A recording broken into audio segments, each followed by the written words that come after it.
Imagine it's a peaceful summer night in a quiet American neighborhood. The stars shine brightly over a small, white house on Willow Creek Lane. Inside, 6-year-old Jacob Miller is fast asleep in his cozy, blue-painted bedroom. His parents, Sarah and David Miller, have just kissed him goodnight, unaware that this would be the last time they'd ever see their son in that bed, or so they thought. The next morning, their world shattered. Jacob was gone, his bed untouched, window wide open. No sign of struggle, no footprints, nothing. It was as if Jacob had simply vanished into thin air. The police arrived within minutes. The FBI followed. Helicopters, search dogs, neighborhood volunteers. Everyone searched for the little boy. But hours turned into days, days into weeks. Weeks into months, and eventually years. The case went cold. The pain never did. Sarah and David's once happy home became a graveyard of memories. Jacob's room stayed exactly as it was, his toys gathering dust, his posters fading on the wall. Every birthday passed with an empty chair. Every Christmas,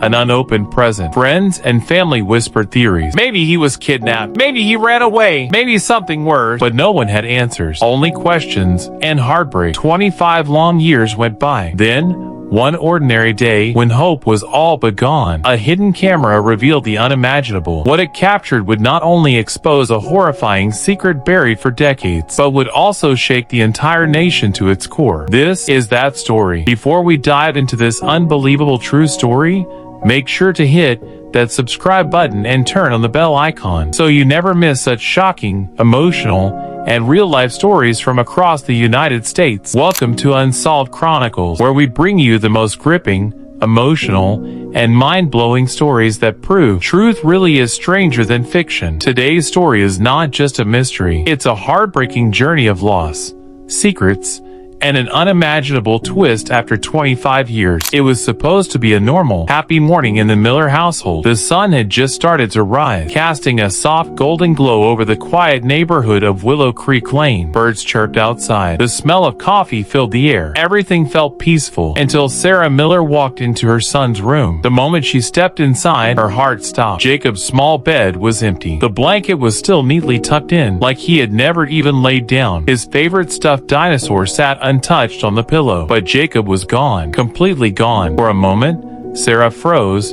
her mind racing with confusion. Maybe Jacob had woken up early, maybe he was downstairs watching cartoons, but deep down, a mother knows. Something wasn't right. She noticed the window. It was wide open. The soft morning breeze blew the curtains gently into the room, but they never left the window open at night. Never. Panic began to rise in Sarah's chest as she called out, "Jacob?" Her voice cracked. No reply. David, her husband, rushed up the stairs when he heard her. One look at his wife's face, and he knew something was terribly wrong. Together, they searched the entire house, the kitchen, the living room, the backyard, every closet, every corner. But there was no sign of their 6-year-old boy. By now, Sarah's hands were trembling. Her eyes filled with tears as she grabbed the phone and dialed 911. Within minutes, police cars pulled up outside their home. Flashing lights painted the street red and blue. Officers carefully searched the property, checking doors, windows, and even the attic. Neighbors gathered, whispering in shock and concern. But there were no clues, no signs of a break-in, no footprints outside the window, no fingerprints, nothing. It was as if Jacob had simply vanished into thin air. The hours dragged by like a nightmare that wouldn't end. Detectives questioned everyone. They scoured the neighborhood. Search dogs sniffed every inch of the nearby woods. Helicopters circled overhead, but hope was fading fast. Sarah clung to Jacob's tiny blue sweater, her tears soaking the fabric. Her heart shattered with every passing second. The bright, playful little boy who filled their lives with laughter was gone. And in that moment, their perfect world came crashing down. The search for Jacob began the moment police arrived, but with every passing minute, the fear grew stronger. Officers knocked on every door in the neighborhood, asking questions, showing Jacob's picture. Neighbors joined the search, walking through parks, forests, and empty streets. They called his name, hoping, praying he would answer, but there was only silence. Helicopters flew above, their bright searchlights cutting through the trees. Search dogs barked and sniffed, their handlers guiding them across fields and backyards. It felt like the entire town had come together to find one little boy. The pain never went away. It followed them like a heavy shadow, day and night. Sarah often sat on the floor of Jacob's room, holding his toys, crying silently. Her heart was broken into pieces that nothing could fix. Sarah and David followed the officers everywhere, their faces pale, eyes wide with fear. Sarah's voice was hoarse from shouting Jacob's name. David's hand shook as he held the small blue sweater Jacob had worn the day before. Hours turned into a long, terrifying night. Flashlights lit up the woods behind their house. Volunteers searched in the cold, their faces tense and serious, but still, no sign of Jacob. The next morning, Jacob's face was everywhere. On street poles, on shop windows, on TV. Missing posters showed his bright smile, those innocent blue eyes, and his messy blonde hair. The words below sent chills through every parent's heart. Missing. Please help. News reporters gathered outside the Miller home. Cameras flashed. Microphones pointed towards the house. But Sarah and David had no words left. Only tears. The days crawled by. Search parties searched rivers, abandoned buildings, old wells, anywhere a child could hide or be hidden. But it was as if Jacob had been swallowed by the earth. Inside their home, the air felt heavy. Jacob's room remained untouched. His toys sat exactly where he left them. His tiny shoes were still by the door. The walls echoed with silence, the kind of silence that breaks a person from the inside. Sarah couldn't sleep. She sat by the window every night, staring into the darkness, hoping to see her little boy running back to her. David tried to stay strong, but his eyes, tired and red, told a different story. They stopped laughing. They stopped living. Their home, once full of joy, now felt cold and broken. The family was shattered, and the only thing holding them together was the tiny, fragile hope that somehow, somewhere, Jacob was still alive. Days turned into weeks turned into months, and before they knew it, years had passed. But Jacob never came home. The missing posters faded under the rain and sun. The search parties stopped. The news cameras left. But for Sarah and David, time had completely frozen. Every room in their house whispered his name. His little shoes stayed by the door. His backpack, ready for first grade, sat untouched in the closet. His blue-painted room remained exactly the same, like they were waiting for him to walk back at any moment. But that moment never came. David tried to stay strong for both of them, but the cracks were showing. He stopped going to work for months. He barely spoke to anyone. Some nights, he stood by the window for hours, staring into the dark, praying his son would appear. The entire town felt the weight of Jacob's disappearance. But with no answers, the rumors started. Some people whispered that Jacob had been kidnapped by strangers. Others believed he had run away, though how could a 6-year-old run away without a trace? Some even dared to suggest something worse, that someone in the family knew more than they were saying. The police questioned everyone over and over, family, friends, neighbors, but nothing ever led to Jacob. Whispers filled the school playground, grocery store aisles, church pews. Everyone had their own theory, their own opinion, but not a single real answer. Sarah and David tried to ignore the rumors, but they cut like knives. Friends drifted away. Some avoided them completely, not knowing what to say. Others stared at them with pity or worse, suspicion. Year after year, birthdays came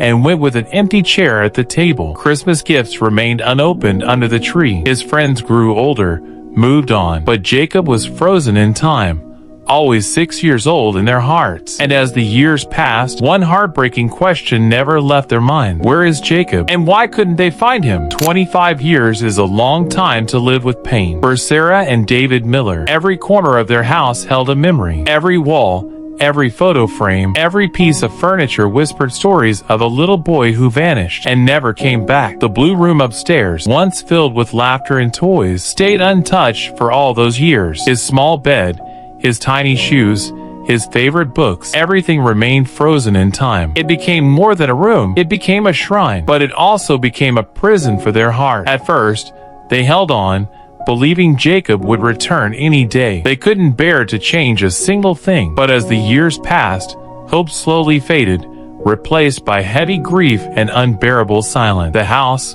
once their home, began to feel empty, cold, haunted by what they had lost. The neighborhood changed too. Old neighbors moved away. New families moved in. Children played on the streets, their laughter reminding Sarah of the little boy she used to chase around the yard. But Jacob's laughter was gone, and so was the joy that once lived inside those walls. Sarah and David grew older, their faces lined with sorrow, their hearts tired. And finally, one quiet evening, they looked at each other and knew it was time. The decision to sell the house wasn't easy. It felt like saying goodbye to Jacob all over again. But they couldn't live in the shadows of the past anymore. The house held too many painful reminders and too many unanswered questions. With heavy hearts, they contacted a real estate agent. She walked through the house, taking notes, snapping pictures. Sarah followed silently, her eyes wet with tears, her fingers brushing against the walls like she was trying to memorize every inch before it was gone. Before the house could be listed, the agent suggested something: security cameras. It was standard these days, especially for empty houses. Sarah and David agreed, not knowing that this small decision would change everything. The cameras were installed. The house stood quiet, empty, waiting. What those cameras would capture, no one could have imagined. The house stood empty now. The furniture was gone. The walls were bare. Only the memories remained, and the quiet. Sarah and David had moved out weeks ago, but before leaving, the real estate agent had installed small hidden cameras in different corners of the house, just for safety. It was a normal thing. They wanted to make sure no strangers broke in or damaged the place. At first, the camera showed nothing unusual, just an old, quiet house. Sunlight falling through the dusty windows, shadows stretching across the empty floors. Day after day, the house stayed still, silent, lifeless. But then, one night, everything changed. It was past midnight when the motion sensor on one of the cameras went off. The security app sent a notification to David's phone. Half asleep, he picked it up, expecting to see a bird at the window or maybe a tree branch moving. But what he saw made his blood run cold. The video feed showed the attic door slowly creaking open. For a few seconds, nothing happened, just darkness beyond the small door at the ceiling. But then, a figure appeared. A man, frail, thin, with tangled hair and a beard. His eyes darted around nervously as he carefully climbed down. David's heart pounded in his chest. His fingers shook as he rewound the footage, watching again in disbelief. Who was this? How did someone get into the locked house? And more importantly, had this person been hiding there all along? Without wasting a second, David called the police. Officers arrived quickly, quietly entering the old house with flashlights drawn. They checked every room, their footsteps echoing through the empty space. When they reached the attic, their eyes widened in shock. Hidden behind boxes and old insulation was a small, cramped space. Inside, there were blankets, empty food wrappers, a flashlight, and signs that someone had been living there for a long time. The man was found hiding in the shadows, trembling, his face pale, his body weak. But when they pulled him into the light, everyone froze, because this wasn't just any man. It was Jacob, their missing son, now a grown adult, standing before them after 25 years. The police officers couldn't believe their eyes. The frail, bearded man standing before them wasn't a stranger. It was Jacob Miller, the same little boy who vanished 25 years ago, now a grown man. His face had changed with time. His body was weak, his skin pale, and his eyes filled with fear and confusion. But beneath the messy hair and the beard, it was him. The same blue eyes, the same nose, the same face that had once smiled from every missing poster. Sarah and David were called immediately. When they saw Jacob, they collapsed to the floor, overcome with shock and emotion. They held him, trembling, their tears soaking his worn-out clothes. It felt like a miracle, but also like a nightmare. As police took Jacob to safety, they searched the attic again, and that's when they found more clues, and the hidden cameras told the rest of the story. When officers checked the old footage from the hidden cameras, they discovered something chilling. Jacob hadn't been hiding in the house for just a few days or weeks, but for years. The attic space had been secretly modified, small enough to stay hidden, but just enough for someone to survive. Blankets, empty food packets, even a bucket of water, everything was there. But that wasn't the worst part. The footage revealed how Jacob had been living there, completely cut off from the world, trapped like a ghost in his own home. It also showed how he had been sneaking down late at night, grabbing food from the kitchen, moving silently through the house while his parents slept, or after they had moved out. The hidden camera had caught it all, every secret movement, every desperate step. Investigators were horrified. How could this happen? How could someone survive like this, hidden for so long? The answer came when Jacob finally found the courage to speak. His voice was weak, his words slow, but his story was more terrifying than anyone could have imagined. Jacob sat in the hospital room, wrapped in a blanket, his eyes staring at the floor. The doctors checked him carefully. He was weak, underweight, and deeply scared, but physically, he was alive. That alone felt like a miracle. Sarah and David stood by his side, holding his hand, unable to stop their tears. For years, they had dreamed of seeing their son again, but they never imagined it would be like this. So much pain, so many stolen years, yet here he was, flesh and blood, their little boy, now a grown man. When Jacob finally spoke, His voice shook. His words were soft, but they carried the weight of 25 years of suffering. He told them the truth, a horrifying, heartbreaking truth. The person responsible for his disappearance was someone they had trusted, a close family member, someone with a dark,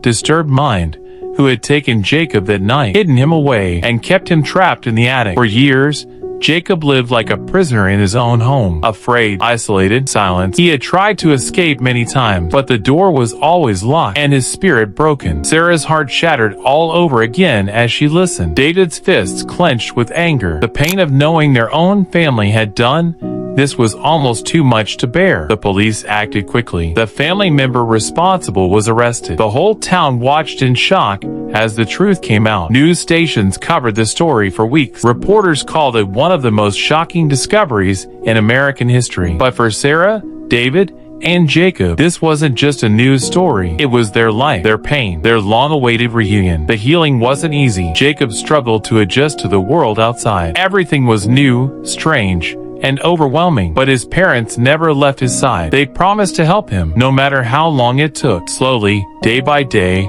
Jacob learned to live again. The house was sold. The painful memories were left behind. Together, they moved to a new place, a fresh start. It would take time to rebuild what was lost. Some wounds would never fully heal, but they had each other now. After 25 years of heartbreak, they finally had hope. And sometimes, that's all a family needs to find their way back to life. And so, after 25 long years filled with pain, silence, and unanswered questions, the truth finally came to light. Jacob Miller's story reminds us that sometimes the darkest secrets can hide in the places we least expect, even behind the walls of our own homes. But no matter how deep the pain, no matter how long the wait, love never gives up. It never forgets. And sometimes, just sometimes, it brings the lost back home. Thank you for watching this unbelievable, emotional true story. If this touched your heart, if you believe every missing person deserves to be found, then please don't forget to subscribe to Unsolved Chronicles. Your one click helps us share more stories